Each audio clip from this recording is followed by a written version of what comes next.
Mercredi 18 mai. Lecture du livre des Actes des Apôtres, chapitre 15, versets 1 à 6.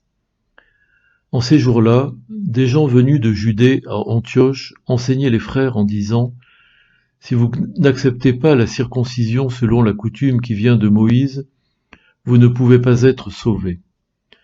Cela provoqua un affrontement ainsi qu'une vive discussion engagée par Paul et Barnabé contre ces gens-là. Alors on décida que Paul et Barnabé, avec quelques autres frères, monteraient à Jérusalem auprès des apôtres et des anciens pour discuter de cette question. L'église d'Antioche facilita leur voyage.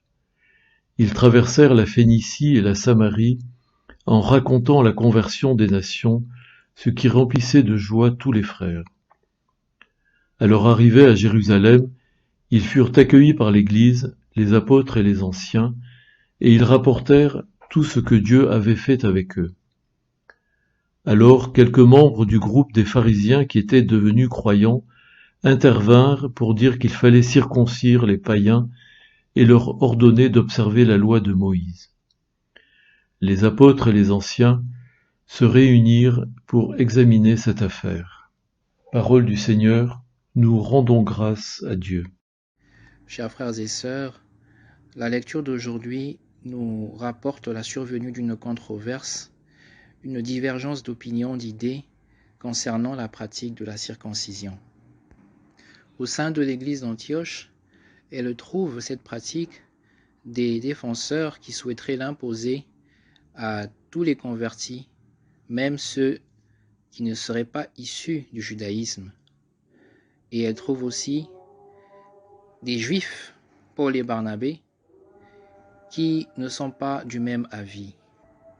Pour pouvoir trouver solution à ce problème, l'église d'Antioche fait montre de beaucoup de sagesse spirituelle, en ce sens qu'elle se réfère implicitement à la prière sacerdotale de Jésus avant sa mort, que tous soient un, comme toi et moi, Père, nous sommes un.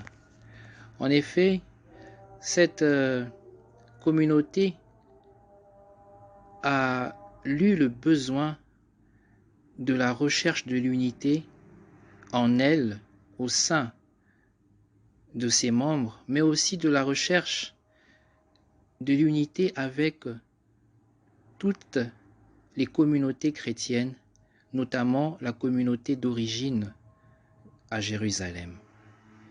Raison pour laquelle Paul et Barnabé ainsi que d'autres frères ont été envoyés pour discuter de la question avec les apôtres, les anciens de l'Église.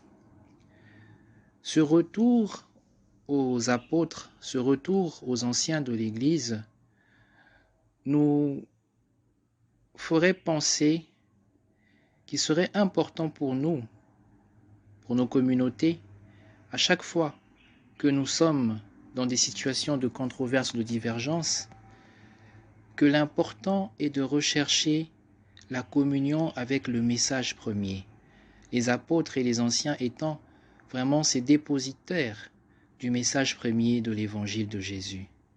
La recherche de l'unité entre nous ne part pas seulement de la simple bonne volonté ou bien de notre simple bonne intelligence, mais elle part surtout de la nécessité d'être en bonne intelligence et en bonne concordance avec le message premier que le Christ nous a emmené, que le Christ nous dit et redit dans sa parole et dans son Église. Que Dieu nous aide à être des chercheurs d'unité. Amen.